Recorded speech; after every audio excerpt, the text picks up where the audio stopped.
आप सभी से रिक्वेस्ट करूंगा कि कृपया सदन को व्यवस्थित करें, सदन की कार्रवाई को चलाने दें। प्लीज काइंडली, मैं सभी टैगोर मलक्कम साहब, you are a chief whip of the party. अगर parliamentary affairs minister he has express his feeling कि now home minister is ready to reply on the floor of the house, लेकिन अब कौन house को व्यवस्थित करिए।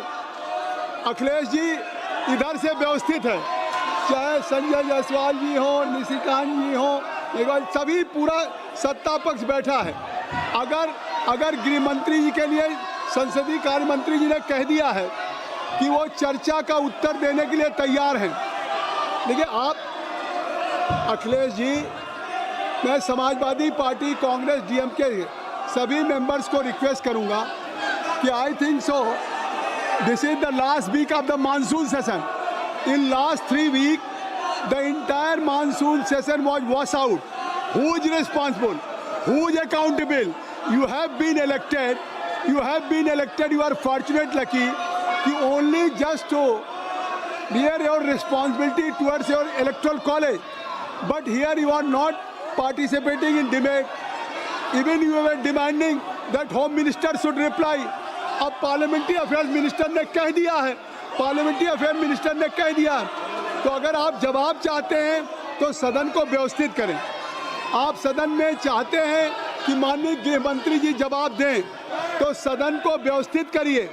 माननीय गृह मंत्री जी का जो आप मांग रहे थे कि माननीय गृह मंत्री जी सदन में हमको जवाब दें, माननीय संसदीय कार्य मंत्री ने कह दिया कि हम गृह मंत्री जी जवाब देने के लिए तैयार हैं, और गृह मंत्री जी चाहते हैं कि चर्चा हो, तो आप सदन को व्यवस्थित करें।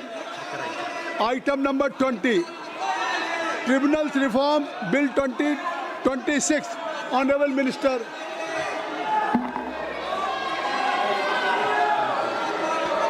Honorable Chairperson, sir, with your kind permission, I want to move that the bill to improve the efficiency, मेरी रिक्वेस्ट है, ensure independence, नीचे करिए, transparency, ये डिस्प्ले इस तरह से प्ले कार्ड डिस्प्ले करना, the qualification, ये इस तरह से प्ले कार्ड डिस्प्ले, ये न नियम परमिट करता है न चेयर करता है। अगर आप इस तरह से प्ले कार्ड डिस्प्ले करेंगे तो ये बात बिल्कुल नहीं ठीक। सर, माननीय मंत्री जी, sir, with your kind permission, I want to move that the bill to improve the efficiency, ensure independence, transparency and uniformity in the qualifications, appointment, terms and conditions of the service of chairperson and members of the various tribunals, the administration and functioning of the tribunals, to establish a national tribunal commission and to make consequential amendment in related enactments and for matters connected therewith or incidental thereto be taken into consideration. अध्यक्ष जी, आज ये बहुत महत्वपूर्ण bill सदन के समक्ष आया है। ये जो रिफॉर्म एक्सप्रेस देश में चल रही है नरेंद्र मोदी जी के नेतृत्व में, उसी का ही एक ये पार्ट है, और आपने अनुमति प्रदान की है, इसलिए मैं आपका आभारी हूँ।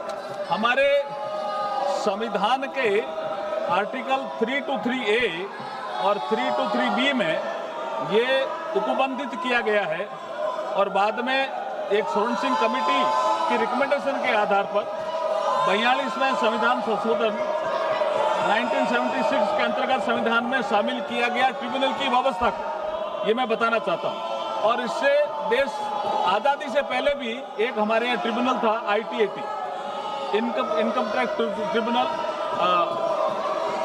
तो वो 1941 का था, लेकिन ये 76 में फिर ये ट्रिब्यूनल की व्यवस्था की गई।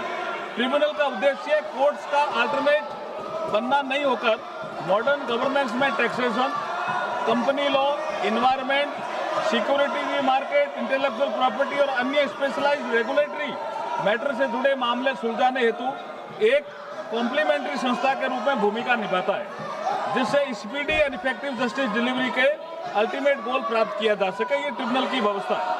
माननीय अध्यक्ष महोदय, समय के साथ ट्रिब्यूनल की संख्या बढ़ी, अलग अलग मिनिस्ट्रीज डिपार्टमेंट के एडमिनिस्ट्रेटिव स्ट्रक्चर के अंतर्गत इसके लिए अलग अलग सिस्टम विकसित हुए।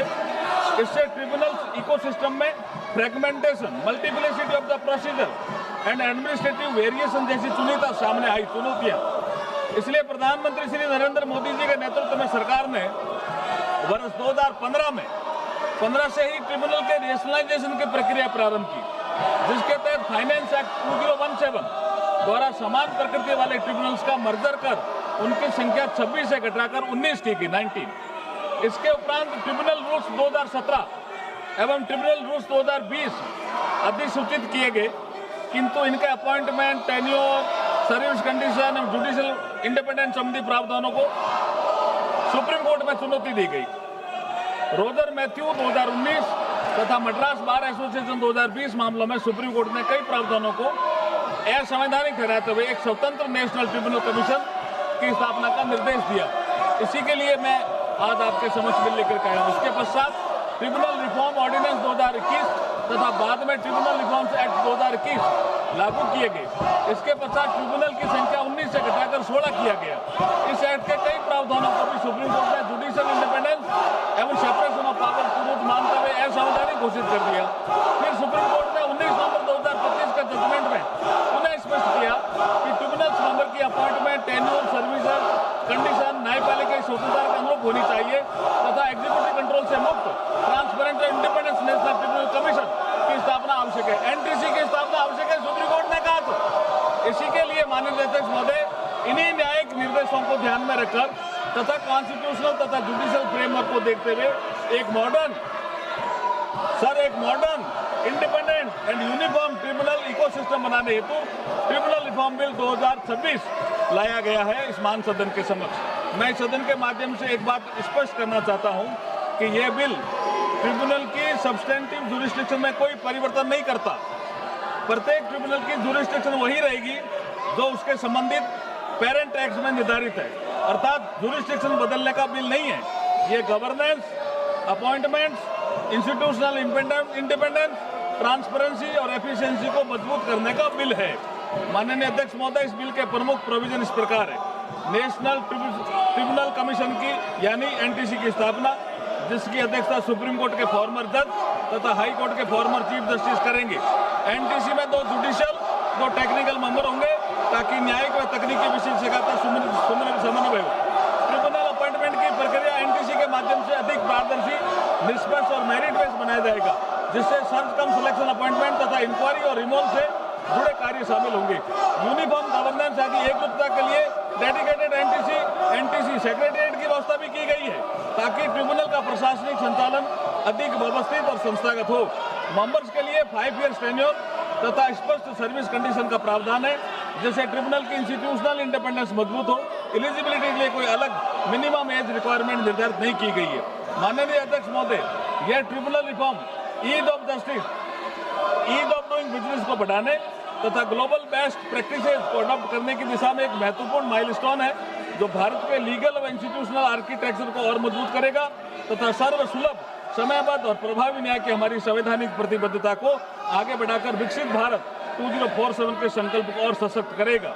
मैं इसी विश्वास के साथ मैं सभी सदस्यों से आग्रह करता हूं कि सुधारों की इस कड़ी में लाए गए ट्रिब्यूनल रिफॉर्म विधेयक को सर्वसम्मति से पारित करें।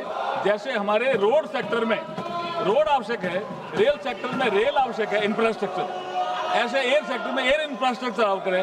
ऐसे ही इकोनॉमी की साइज बढ़ाने के लिए लीगल सेक्टर में बात कह रहे हैं। लीगल सेक्टर में एक मिनट माननीय मंत्री जी, माननीय मंत्री जी पूरे देश के ट्रिब्यूनल के यूनिफॉर्मिटी के लिए एक्सेस टू जस्टिस की बात कर रहे हैं, तो कृपया आप इनकी बात को सुने। आप देश के सारे ट्रिब्यूनल्स के लिए क्वालिफिकेशंस यूनिफॉर्मिटी बनाई जाए। You are a senior lawyer, Mr. Balu. You are a senior lawyer.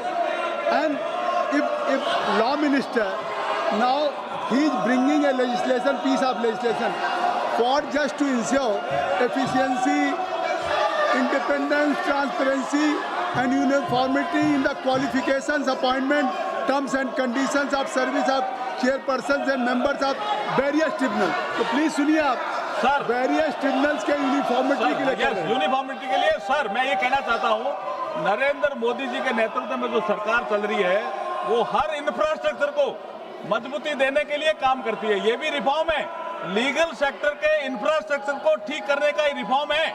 इसलिए इस रिफॉर्म को मैं सर्वसम्मति से पास करने के लिए आपसे अनुरोध करता हूं, माननीय सदस्य से अनुरोध करता हूं। धन्यवाद। माननीय सदस्य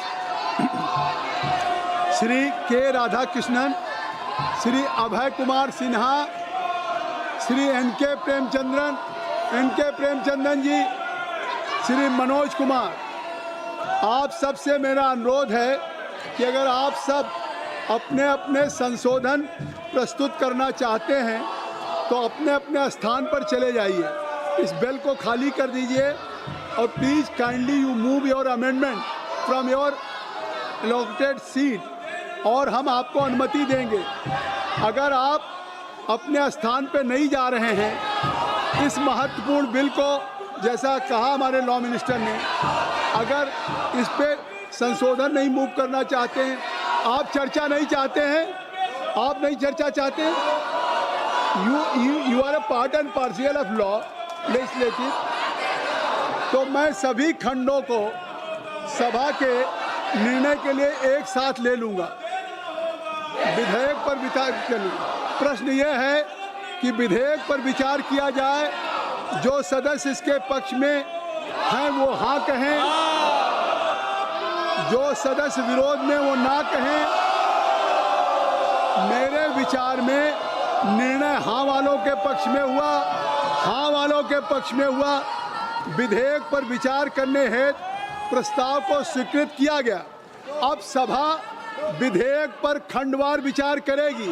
एक बार मेरा फिर आग्रह है कि आप सभी लोग, अभी भी अवसर है, दरबार साहब अभी भी अवसर है कि आप खंडवार, आपने तो पार्लियामेंट में हमेशा डिबेट में भाग लिया अनुराग जी, आप क्या कर रहे हैं?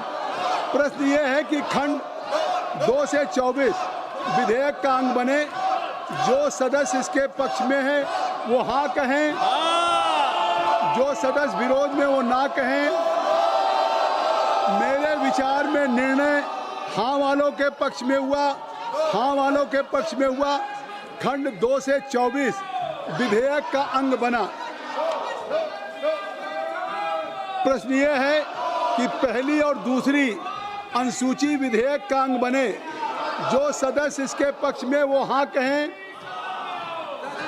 जो सदस्य विरोध में वो ना कहें। मेरे विचार में निर्णय हाँ वालों के पक्ष में हुआ, हाँ वालों के पक्ष में हुआ। अनुसूची पहली और दूसरी विधेयक का अंग बना। अब मैं एक प्रश्न फिर प्रस्तुत कर रहा हूँ, प्रीति शिंदे, मैं एक प्रश्न यह है कि खंड 1 अधिनियम सूत्र और विधेयक का पूरा नाम विधेयक का अंग बने, जो सदस्य इसके पक्ष में वो हाँ कहें, जो सदस्य विरोध में वो ना कहें। मेरे विचार में निर्णय हाँ वालों के पक्ष में हुआ, हाँ वालों के पक्ष में हुआ। खंड 1 अधिनियम सूत्र और विधेयक का पूरा नाम विधेयक के अंग बने। अब मंत्री जी ये प्रस्ताव करें कि विधेयक को पारित किया जाए। Honourable chairperson sir, with your permission, I move that the bill be passed. माननीय मंत्री जी ने विधेयक को पास करने के लिए प्रस्तुत किया है। आप में से किसी लोगों को अगर विधेयक पे कुछ कहना हो तो कहिए, तो सदन में आप हंगामा कर रहे हैं। प्रश्न ये है कि विधेयक को पारित किया जाए, जो सदस्य इसके पक्ष में वो हाँ कहें, जो सदस्य विरोध में है वो ना कहें। मेरे विचार में निर्णय हाँ वालों के पक्ष में हुआ, हाँ वालों के पक्ष में हुआ। प्रस्ताव स्वीकृत हुआ और विधेयक पारित हुआ। अब तो आपने इस विधेयक में हिस्सा नहीं लिया। मैं सबसे बार बार मैं रिक्वेस्ट कर रहा हूं कि सभी को अवसर दूंगा, आप सदन में चले जाएं। आपको मैं अवसर देना चाहता हूं। मैं आप बिल तो आप ने पूरा देश देख रहा है, अकेल entire nation is watching you कि who is responsible for the disruption of the house. इस सदन को में जहां चर्चा होनी चाहिए वहां लगातार मानसून सत्र के पहले दिन से आप लगातार व्यवधान कर रहे हैं। क्वेश्चन आवर माननीय सदस्यों का है, जीरो और माननीय सदस्यगण का है। ये सब माननीय सदस्यगण बैठे हैं सतीश गौतम जी, और उसके बाद इनको चर्चा करने की, इनको सदन विषय उठाने को नहीं मिल रहा है। गणेश जी आप हैं, अजय भट्ट जी हैं, इनके विषय आए हैं तो आप क्वेश्चन आवर में दे नहीं देंगे। जयप्रकाश जी, औजला जी, आपका भी नाम ले रहा हूँ, आप सदन को व्यवस्थित करें। इससे साफ है कि आप केवल प्ले कार्ड लाएंगे। इस सदन में देश के जनता की जो जवाबदेही है, आपकी अकाउंटेबिलिटी है जनता के लिए। जब माननीय संसदीय कार्य मंत्री जी ने आपकी मांग मान ली, बिजनेस एडवाइजरी कमेटी में मान लिया, बिजनेस एडवाइजरी कमेटी में कह दिया कि माननीय गृह मंत्री जी चर्चा का उत्तर देने के लिए तैयार हैं, तो आप चर्चा करने के लिए तैयार नहीं हैं। जब चर्चा का उत्तर देने के लिए गृह मंत्री जी तैयार हैं तो आप चर्चा करिए। नहीं, आप क्या कर रहे हैं? जब सरकार ने कह दिया कि माननीय गृह मंत्री जी इस सदन में जवाब देंगे, तो मैं कहता हूं चर्चा करने के लिए तैयार होइए। बिजनेस एडवाइजरी कमेटी में भी माननीय सभी दल के नेताओं के द्वारा वहां पे संसदीय कार्य मंत्री। फिर सभा की कार्रवाई कल मंगलवार दिनांक 11 अगस्त 2026 को प्रातः 11 बजे तक के लिए स्थगित की जाती है। धन्यवाद। से छुपाना चाहते थे। आदरणीय सभापति जी, इतना ही नहीं, बाबा साहब आंबेडकर जिनके प्रति आज सम्मान का भाव सब कोई अनुभव कर रहा है, और हम लोगों के लिए तो बहुत विशेष है, क्योंकि हम लोगों के लिए तो जीवन में बहुत बड़ी जो कुछ भी रास्ते मिले ना वहीं से मिले हैं। आदरणीय सभापति जी, बाबा साहब आंबेडकर, इनके प्रति भी इनके मन में कितनी कटुता भरी थी, कितना द्वेष भरा था, मैं आज उसके डिटेल में जाना नहीं चाहता हूं। लेकिन जब अटल जी की सरकार थी तब बाबा साहब आंबेडकर, उनका जो महापरिनिर्वाण भूमि है, वहां पर अलीपुर रोड पर अटल जी की सरकार में बाबा साहब आंबेडकर जी के स्मृति में एक स्मारक बनाना तय हुआ। अटल जी के समय यह नहीं हुआ। दुर्भाग्य देखिए, 10 वर्ष यूपीए की सरकार रही, उसने इस काम को नहीं किया, न होने दिया। बाबा साहब आंबेडकर का जब हमारी सरकार आई, बाबा साहब आंबेडकर के प्रति हमारा श्रद्धा होने के कारण हमने अलीपुर रोड पर बाबा साहब मेमोरियल बनाया और उसका काम किया। आदरणीय सभापति जी, दिल्ली में जब बाबा साहब आंबेडकर के 1992 में, उस समय चंद्रशेखर जी कुछ समय थे, तब एक निर्णय किया गया था, आंबेडकर इंटरनेशनल सेंटर यही जनपद के पास 40 साल तक वो कागज पे ही पड़ा रहा, नहीं किया गया। और तब जाकर के 2015 में हमारी सरकार आई और हमने आकर के इस काम को पूरा किया। बाबा साहब को भारत रत्न देने का काम भी जब कांग्रेस सत्ता से बाहर गई तब संभव हुआ।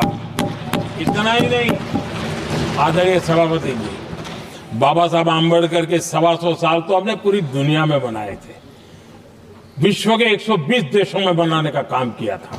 लेकिन जब बाबा साहब आंबेडकर की शताब्दी थी, तब अकेली बीजेपी की सरकार थी मध्य प्रदेश में।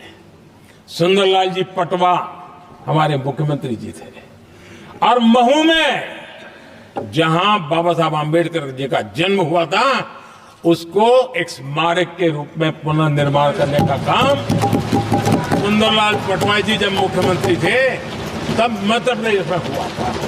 शताब्दी के समय भी उनके साथ यही किया गया था। आदरणीय सभापति जी,